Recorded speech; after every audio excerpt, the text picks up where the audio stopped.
Hi, I'm Dr. Bazzoni, and let's talk about we are finally back in school. Hallelujah. So we need good, healthy, protein-rich snacks for our kids and for ourselves in our busy lives. And the next thing I often hear, as I heard yesterday, was, so I give my kids the nitrite-free organic jerky.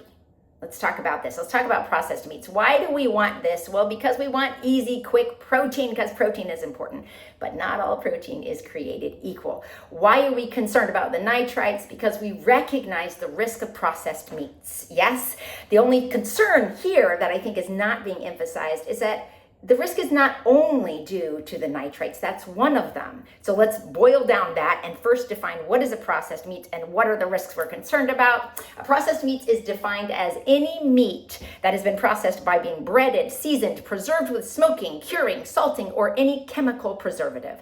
That is a processed meat. Things like hot dogs, deli meats, sausages, and of course beef jerky. So that's one thing. What is the concern? Well, we see a significant increase in colorectal cancer with processed meats. It's about an 18% more or less relative risk. That is a very small absolute risk, but it's definitive. In other words, it's a class 1 carcinogen in the same class as asbestos, but not with as high as a risk. This would require certainly regular ongoing consumption of these things, but as we get into the school year, we find we're doing it more often. We're doing those lunch meats on a regular basis. We're grabbing those beef jerky on the way to soccer practice and whatnot. So that risk is real. And that's with 50 grams, which is about 2 links of sausage. It's 1 hot dog. It's about a serving and a half or so of your typical beef jerky. So what do we want to recognize here is, first of all, what could we do instead that would fight disease, and what are the other risks associated? So it's not just the nitrites that are the concern here.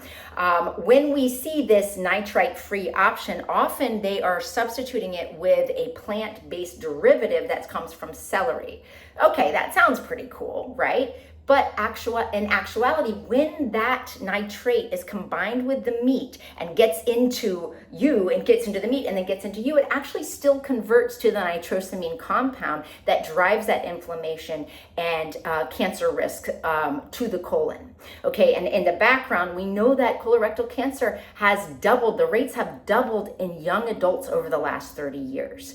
So this is really important in the context of what we're facing in our chronic disease crisis. We also know that these processed meats increase insulin resistance and obesity, weight gain concerns. Those are independent risk factors for cancer as well, including colorectal cancer.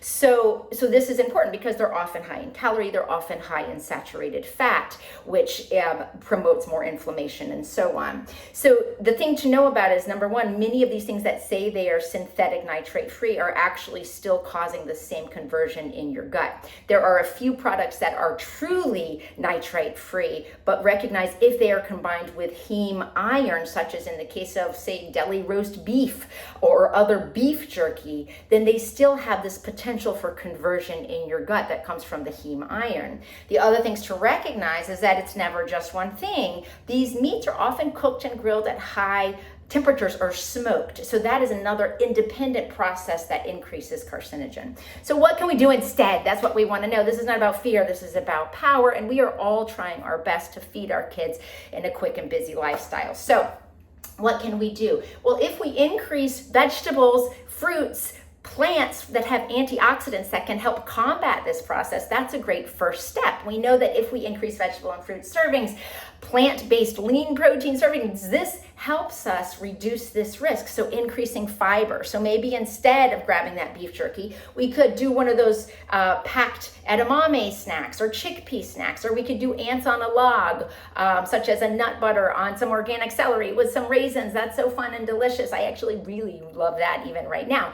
And so you can do trail mix. That's a great thing. And maybe mix it at home so you don't get those crappy oils and added sugars that we often find in our pre-packed trail mix. This doesn't take a lot of time, and it's still easy grab and go. You can do hummus and pre-chopped vegetables. That would be great. That's protein as well. So plant-based proteins, we know, reduce our risk of colorectal cancer as well as metabolic syndrome. So looking for those ready-made beans, you can throw them in the air fryer like chickpeas, throw some seasoning on them or don't, and they're super easy to take to the soccer game, etc. With it, I hope this is helpful for you and really understand what are the concerns and how can we avoid them and give you some alternatives alternatives instead. Have a great day.